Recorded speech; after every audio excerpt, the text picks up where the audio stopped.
ఇంటికి చుట్టాలు వస్తారు. చుట్టాలు వచ్చినప్పుడు ఫస్ట్ అడిగేదేంటి? మీ అబ్బాయికి పెళ్ళయిందా?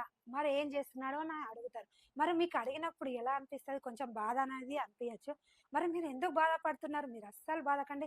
తెలుగు రేఖ మ్యారేజ్ బ్యూరో ఉండగా టెన్షన్ ఎందుకు దండగ అంటూ మరి ఈ రోజైతే నేను మరి పద్మశాలి అబ్బాయిని తీసుకొచ్చానండి. పద్మశాలి కుటుంబ సభ్యులకు నా నమస్తే. అబ్బాయి డేట్ ఆఫ్ బర్త్ 14/8/1994. హైట్ 5.8 ఉంటది. ఎడ్యుకేషన్ అబ్బాయి ఎంటెక్ చేశారు. మరి జాబ్ ఏంటని చూస్తున్నారా? మరి ఈ అబ్బాయి అయితే జాబ్ టీసీఎస్ కంపెనీలో అయితే మేనేజర్ గా అయితే చేస్తున్నారు. సంవత్సరానికి 12 లక్షలు సంపాదిస్తున్నారు. మరి ఈ అబ్బాయి అయితే నిజామాబాద్ లోనే ఉంటున్నాడు కాబట్టి జాబ్ అయితే అక్కడే చేస్తున్నారు. మరి వీళ్ళ రిక్వైర్మెంట్ ఏంటి అంటే అమ్మాయి జాబ్ చేయాలి అని అయితే ఈ అబ్బాయి అనుకుంటున్నారు. ఓన్లీ పద్మశాలిలోనే కావాలి. నిజామాబాద్ చుట్టుపక్కల ఏరియా లేకపోతే తెలంగాణలో ఎక్కడైనా పర్లేదు. జాబ్ చేసే అమ్మాయి, మంచి అమ్మాయి కావాలి పద్మశాలి నుంచి అయితే కోరుకుంటున్నారు. కానీ ఈ అబ్బాయి వాళ్ళైతే నిజామాబాద్ లో వెల్ సెటిల్ ఫ్యామిలీ అండి. మంచిగానే ప్రాపర్టీస్ ఉంది. కానీ 1 BHK ఫ్లాట్ ఉంది. ఈ అబ్బాయి ఒకడే.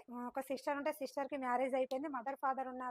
మరి ఇలాంటి అబ్బాయి కోసం మరి మన పద్మశాలి కుటుంబ సభ్యులు మరి మీరు ఎదురు చూస్తున్నారా? ఎదురు చూస్తున్నట్లయితే వీడియోని వాళ్ళకి షేర్ చేయండి. వీడియో మీకు నచ్చినట్లయితే వెంటనే వచ్చేసేయండి మా తెలుగు రేఖ మ్యారేజ్ బ్యూరోకి. మా అడ్రస్ వచ్చేసి హైదరాబాద్ జగద్గిరిగుట్ట. స్క్రీన్ పైన కనిపిస్తున్న నెంబర్ కి కాల్ చేయండి. వీడియో మీకు నచ్చినట్లయితే లైక్ చేయండి, షేర్ చేయండి, కామెంట్ చేయండి.